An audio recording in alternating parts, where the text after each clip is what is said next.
नमस्कार मित्रांनो, पुन्हा एकदा तुमचा ब्लॉगर आवरून तयार झाला होता. सकाळी सकाळी पोहोचलो तो पहिल्यांदा ज्यूस प्यायचा शूट करला आणि तेवढ्यातच मला कळलं की आपले 20K फॉलोअर्स इन्स्टावरती पूर्ण झाले आणि वाडा हॉटेलच्या मालकांनी तर डायरेक्ट आपल्या ब्लॉगरसाठी ऑफर्स टाकून दिली, खास आपले 20K झालेत म्हणून.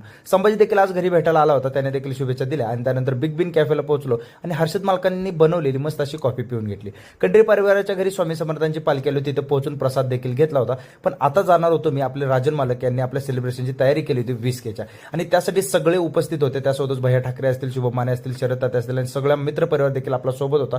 आणि ज्या राजन मालकांमुळे मी आज ब्लॉगिंगमध्ये एवढ्या वरती आलो, त्यांना पहिल्यांदा केक खाऊ घातला आणि त्यासोबतच सगळ्यांनी प्रत्यक्षपणे अप्रत्यक्षपणे मला सपोर्ट केला, त्याबद्दल सगळ्यांचे आभार मानले. त्यासोबतच पैलवानी खुराकचे आपले वस्तात यांनी देखील माझा सत्कार केला की आज 20,000 फॉलोअर्स. खरं तर हे श्रेय जातं ते सगळ्या फॉलोअर्सला. माझं फक्त कंटेंट एवढाच होता की तुम्ही लोकांनी मला सपोर्ट केला म्हणून आजपर्यंत मी इथे पोहोचू शकलो. त्यासोबत मराठी ट्रेडर अभि देखील सर तिथे उपलब्ध होते. त्यानंतर मस्तपैकी आम्ही सगळ्यांनी थंडाई मारली आणि त्यानंतर विक्रम हॉटेलला तुम्हाला सांगतो जेवण एवढं भारी दिलं. हा व्हेज खजिना म्हणून नक्की ट्राय करा आणि विक्रम हॉटेलच्या मालकाने नक्कीच आम्हाला खूप शुभेच्छा देखील दिल्या. आणि हा आपला सुमित, त्याला ब्लॉगमध्ये संधी दिली आणि आजचा ब्लॉग इथेच.